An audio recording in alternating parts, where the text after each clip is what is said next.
Okay, so they rised up. It's been about 70 minutes or so. And I've got my trusty griddle here, and no, I'm not going to spray it with anything. I've got it heating up. It's good actually to go. And so I'm going to put a couple on there. You don't want to overcrowd it because they're going to puff up a little bit and cook them. And then they're going to go into the oven on a baking sheet at 350. And like I said, I have the recipe for this that I'm going to see if I could add it to the post on YouTube. You have to be delicate when taking them off of here and putting them there because you don't want to deflate them. So it's suggested using like 2 metal spatulas, but I don't have that, so I'm going to use my baking things. I forget what they're called. Lots of words. So wait, I'm going to pause it. Okay, so I'm not going to lie.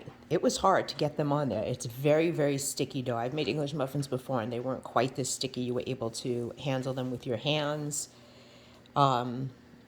So let's see. It's going to take some while, but you can see that it's going to start puffing up, like and rising on there. It's hard to see. Let me see if I turn on a light. It's better. I just want you to see this.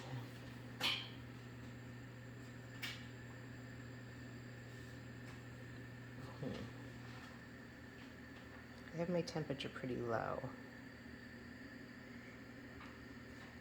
You could do this in a frying pan, obviously. I did it in a frying pan the first couple times I made them. It's just really cool. And like I said, they're going to finish for a while in the oven. One recipe I had said stick a thermometer in it to read the temperature, and I don't know if I saved that recipe. I might go back because I am curious. Like, that might need to be done, even though they'll be in the oven for a while. I wonder if my griddle should be hot enough. I'm going to say no. Maybe I'll pause it and see if I can get it in a little while, because it's not really noticeably rising on here, or is it? Maybe it is. Maybe they're getting bigger. And you can see I had sprinkled the cornmeal on top too. Let's see what this video looks like. They're going to be big English muffins, most of them anyway. There's one. Oh, so remember I said I had to cut it into 12 pieces? I cut it into 10 pieces. And then I realized it after I started stacking them on the cornmeal.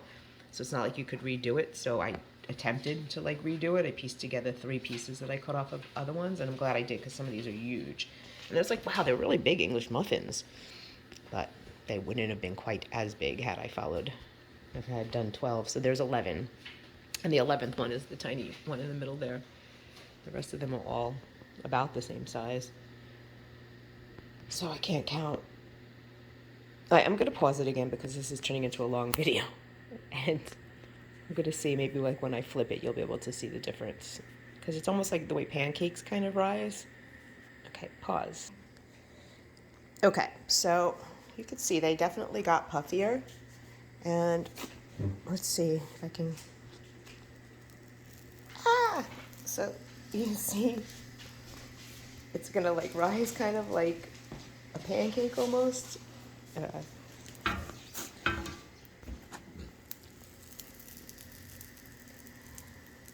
Hold that, Ruben.